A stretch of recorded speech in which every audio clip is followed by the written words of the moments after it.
নমস্কার বন্ধুরা, মিষ্টি অ্যান্ড মমস কিচেন চ্যানেলে আপনাদের সবাইকে স্বাগত জানাই। আশা করি আপনারা সকলে খুব ভালো আছেন। তো আজকে আপনাদেরকে মায়ের হাতের একটা রেসিপি শেয়ার করব।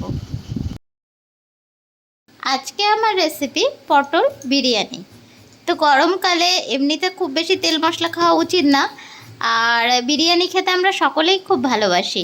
তো সেক্ষেত্রে যদি আমরা এইভাবে পটল বিরিয়ানি খুব অল্প তেল মশলায় বানিয়ে নিতে পারি, তাহলে খেতেও খুব টেস্টি হবে আর একটু স্বাদের বদলও আসবে। তো তার জন্য আজকে বানিয়ে নেওয়া হচ্ছে দারুণ স্বাদের পটল বিরিয়ানি। তো তার জন্য দেখুন, পটলগুলোকে কিন্তু কেটে নেওয়া হচ্ছে, মানে ছাড়িয়ে নেওয়া হচ্ছে। সমস্ত খোসাটাকে ছাড়িয়ে নিলে কিন্তু খুব নরম হয়ে যাবে, তাই একটু একটু খোসা রেখে বাকিটা ছাড়িয়ে নেওয়া হচ্ছে। কেমনভাবে ছাড়ানো হচ্ছে আপনাদের দেখিয়ে দিচ্ছি। আর হচ্ছে এই দেখুন, মাথার অংশটা একটু করে এভাবে কেটে নেওয়া হলো, দু সাইডটাই কিন্তু এইভাবে কেটে নেওয়া হচ্ছে। এভাবেই সমস্ত পটলগুলোকে সেম প্রসেসে কেটে নেওয়া হবে।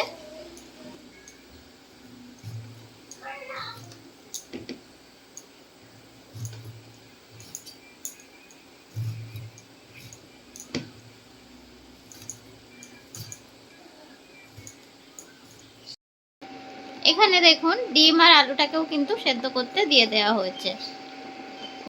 পটলগুলো কিন্তু আমার ছাড়ানো হয়ে গিয়েছে। এবারে আমি এগুলোকে পরিষ্কার করে ধুয়ে নেব।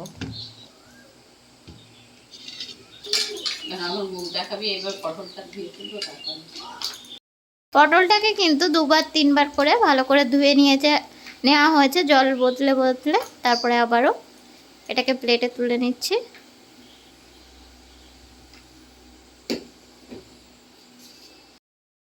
ভালো করে ধুয়ে নেওয়ার পর হলুদ গুঁড়ো দিয়ে দেওয়া হয়েছে, আর এবারে একটু দিয়ে দেওয়া হচ্ছে লঙ্কার গুঁড়ো অল্প করে। আর আমার ছেলের জন্য দুটো গাজর নেওয়া হয়েছে।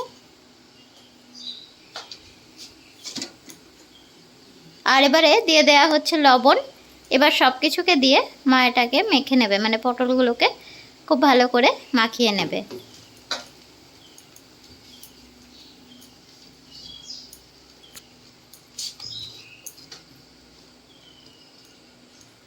আর এই পাশে তো উপকরণগুলো দেখতেই পাচ্ছেন, এখানে কিন্তু সেদ্ধ করে রাখা আছে ডিম আর আলু। আর এটা পরিবেশনের সময় লাগবে বলে স্যালাডটা মানে কেটে রাখাই আছে, আর একটু পেঁয়াজটা একটু পরে কেটে নেওয়া হবে। আর এছাড়া লাগছে চাল, তো দেখতেই পাচ্ছেন বাসমতি রাইস নিয়ে নেওয়া হয়েছে। এটাকে পরিষ্কার করে ধুয়ে নেওয়া হবে। এখানে কিন্তু 500 গ্রাম পরিমাণে চাল আছে। এছাড়া লবণ, হলুদ, গোটা গরম মশলা, লঙ্কার গুঁড়ো, আর লাগবে কেওড়া জল, গোলাপ জল, টক দই, বিরিয়ানি মশলা, মিঠা আতর, চিনি, তেজপাতা। আর মিঠা আতরের পাশে আছে মোগলাই আতর, আর এটা আছে জাফরান কালার। তো সব উপকরণগুলোই আপনারা দেখতে পেলেন। তো এবারে ডিম আর আলুতেও লবণ হলুদ মাখিয়ে ওটাকেও মানে ভাজতে হবে, তার জন্য লবণ হলুদ মাখিয়ে নেওয়া হচ্ছে। হলুদটা দিয়ে দেওয়া হলো, আর এবারে দিয়ে দেওয়া হচ্ছে লবণ।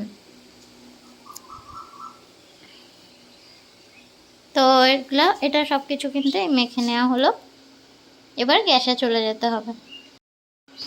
এবারে সব বারান্দা থেকে সমস্ত যে রান্নার উপকরণ বা সবজি সব কিছুই এবার রান্নাঘরে নিয়ে চলে আসা হচ্ছে।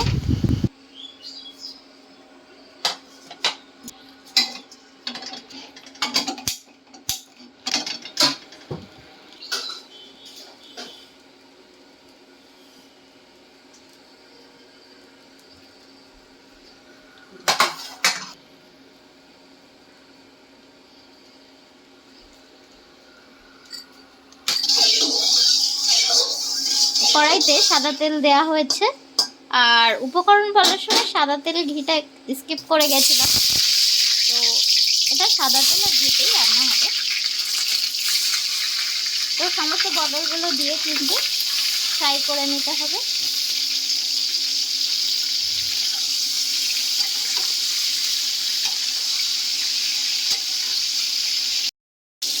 ওদিকে পটলটা ভাজা হচ্ছে, আর এখানে রাইসটার জন্য জল দিয়ে দিয়েছি একটা গামলায় ইন্ডাকশানে।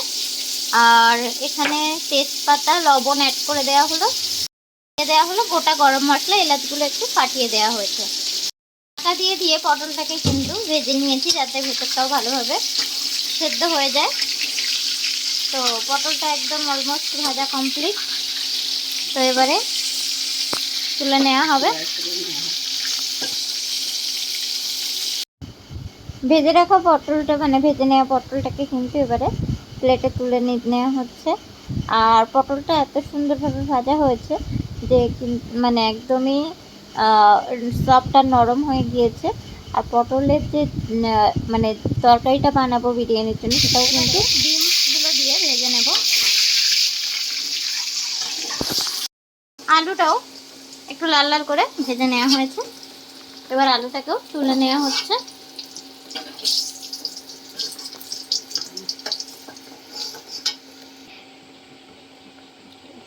ওই তেলের মধ্যে এবার গোটা গরম মশলা দিয়ে দেওয়া হলো। এবার দিয়ে দেওয়া হলো আদা রসুন পেঁয়াজের পেস্ট। এটা আমি উপকরণে স্কিপ করে গেছিলাম। তো 1 চামচ পরিমাণে আদা রসুন পেঁয়াজের পেস্ট দেওয়া হলো। আর এই আদা রসুন পেঁয়াজের পেস্টটা বানানোর সময় 2টো কাঁচা লঙ্কাও কিন্তু এর মধ্যে দেওয়া ছিল। সামান্য একটু জল অ্যাড করে দিলাম।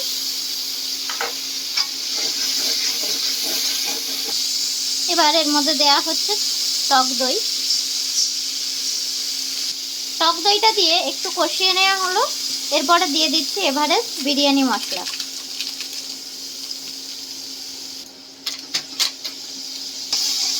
বিরিয়ানি মশলাটা দিয়েও ভালো করে কষিয়ে নেওয়া হচ্ছে। এদিকে কিন্তু রাইসটা দিয়ে ফুটছে। মশলাটা সুন্দর করে কষিয়ে নেওয়ার পরে ভেজে রাখা আলু পটল আর ডিমটা দিয়ে এবার হালকা একটু কষিয়ে নেব। একটু কষিয়ে অল্প একটু দেওয়া হচ্ছে চিনি।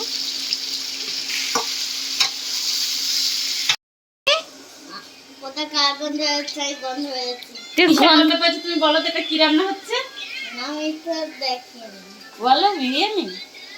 তুমি কিসের গন্ধ পেয়েছো?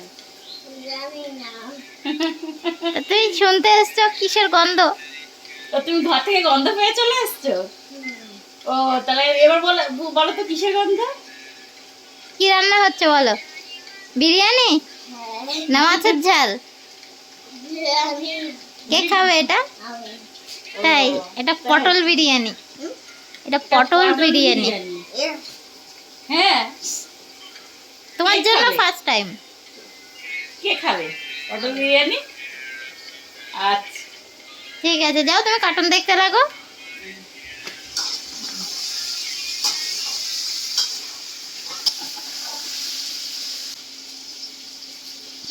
হ্যাঁ, ঘিটা তো আগে বলা হয়নি, কিন্তু ঘিটা পরে অ্যাড করা হচ্ছে। তো ঘিটাও অ্যাড করে দেওয়ার সাথে সাথে কিন্তু এত সুন্দর একটা স্মেল। তলা থেকে কিন্তু পুরো যে গ্রেভি থেকে তেল ছেড়ে বেরিয়ে এসছে। এবার কিন্তু এটা পুরো কমপ্লিট। এবারে গ্যাসটা অফ করে দিয়ে একটু ওয়েট করতে হবে যতক্ষণ রাইসটা হয়ে আবার রাইসটাকে জল ঝরিয়ে নেওয়া পর্যন্ত। এটা কিন্তু কমপ্লিট। এবার ওটাকে ফ্যান ঝরিয়ে নেওয়া হচ্ছে।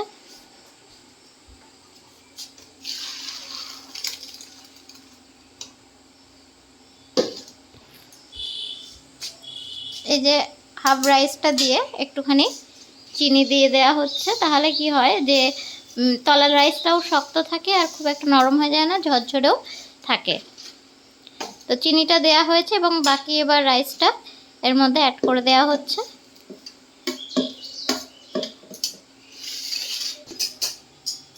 বিরিয়ানির পটলটা কিন্তু এরকমই শুকনো শুকনো বানাতে হবে। এই যে রাইসটা কিন্তু একটু ঠান্ডা করতে দেওয়া হয়েছে ফ্যানের হাওয়ায়। আর এটা তো অলমোস্ট রেডি। কড়াইতে ঘি গরম করে মা এবার গ্যাসটাকে অফ করে দিচ্ছে।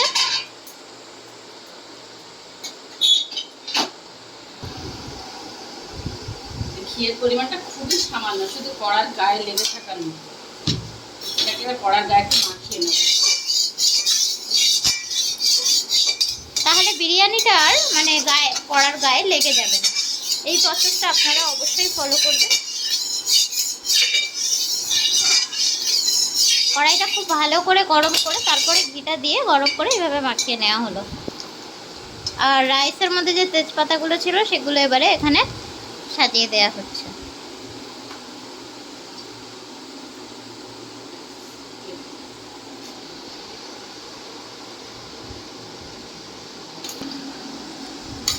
এবার দুধের মধ্যে দিয়ে দেওয়া হচ্ছে কেওড়া জল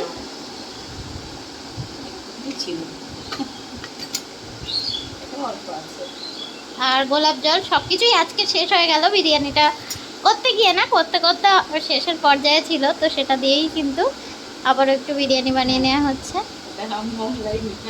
এটা মোগলাই মিঠা আতর, এটা হচ্ছে টেক্কা মিঠা আতর।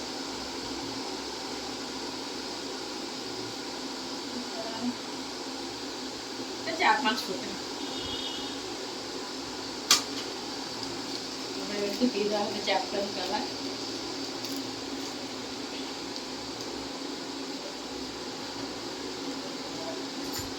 সবকিছু একসাথে একটু মিশিয়ে নেওয়া।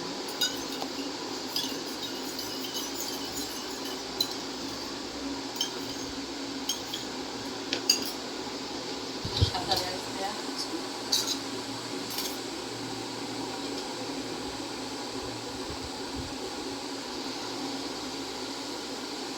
কিছুটা সাদা রাইস দিয়ে দেওয়া হলো করার মধ্যে। এর মধ্যে দিয়ে দেওয়া হচ্ছে পটল, আলু ডিম।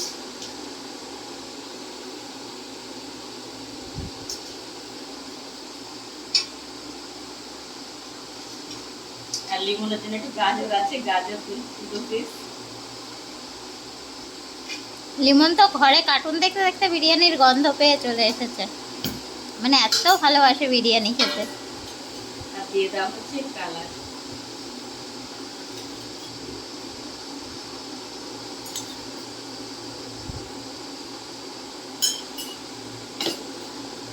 একটা লেয়ার হয়ে গেল, এবার আরেকটা লেয়ার দেওয়া হচ্ছে।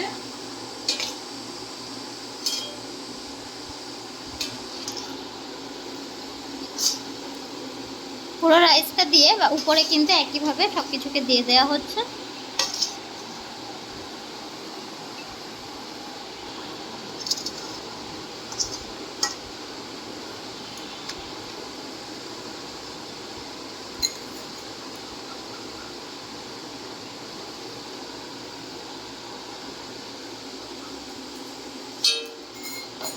এবার একটা ঢাকিয়ে গ্যাসে বসিয়ে দেওয়া। আমি চিকেন মটন বিরিয়ানি না খেয়ে বা বাড়িতে হঠাৎ চিকেন বা মটন নেই, বিরিয়ানি খেতে ইচ্ছা করলে এভাবেও কিন্তু পটল আর ডিম দিয়ে বানিয়ে নিতে পারেন। অবশ্যই রেসিপিটা ট্রাই করবেন আর কমেন্ট করে জানাবেন কেমন লাগলো। আর আমার চ্যানেলে নতুন বন্ধু হলে চ্যানেলটিকে সাবস্ক্রাইব করে পাশে থাকার অনুরোধ রইল। 30 সেকেন্ড মতন হাই ফ্লেমে দিয়ে তারপর লো ফ্লেমে 10 মিনিট ঢাকা দিয়ে রেখে নামিয়ে নেওয়া হয়েছে। তৈরি হয়ে গেছে একদম পারফেক্ট পটল এগ বিরিয়ানি। তো এবার এটা পরিবেশন করে দিচ্ছে মা। আমার ছেলে আর আমার ভাই দুজনেই তো প্রচণ্ড বিরিয়ানি প্রেমী, তো তার জন্য মাকে মাঝে মাঝেই বিরিয়ানি বানাতে হয়। আর আমার ছেলে আসলে তো দিয়ার হাতের বিরিয়ানি মানে প্রচণ্ড ভালোবাসে। তো এইভাবে এক্সপেরিমেন্ট করতে করতে মা অনেক রকম বিরিয়ানিই বানায় বাড়িতে, এই যে নাতি বা ছেলের আবদারে, কিন্তু খেতে কিন্তু দারুণ হয়েছে। আর আমরা তো খেয়েছি, আপনারা কিন্তু অবশ্যই এটা ট্রাই করবেন। আপনারা যদি আরও কোনো নতুন ধরনের বিরিয়ানি রেসিপি পেতে চান অবশ্যই তাহলে জানাবেন, তাহলে আপনাদের যে পছন্দের বা রিকোয়েস্টেড যে ভিডিওগুলো সেগুলো আমরা পরবর্তীতে অবশ্যই দেখাবো। তোমার জন্য বিরিয়ানি এসে গেছে, এই দেখো। হাত দাও, থালা একটা হাত দাও। এটা কে লিমন আর লিমনের মায়ের না একা? এটা কে কে খাবে? হ্যাঁ একা? আমার একা না, মা একটু খাবে। মা একটু খাবে, আচ্ছা ঠিক আছে। তো এবার খাওয়া দাওয়ার পালা। আর লিমন কিন্তু বিরিয়ানি খেতে বসে গিয়েছে। বিরিয়ানি ভক্ত মানুষ, যে বিরিয়ানির গন্ধ পেয়ে একদম রান্নাঘর অবধি চলে গেছিলো। যাই হোক, আজকের ভিডিওটা এখানেই শেষ করছি। সকলে ভালো থাকবেন। গুড বাই সকলকে, টাটা।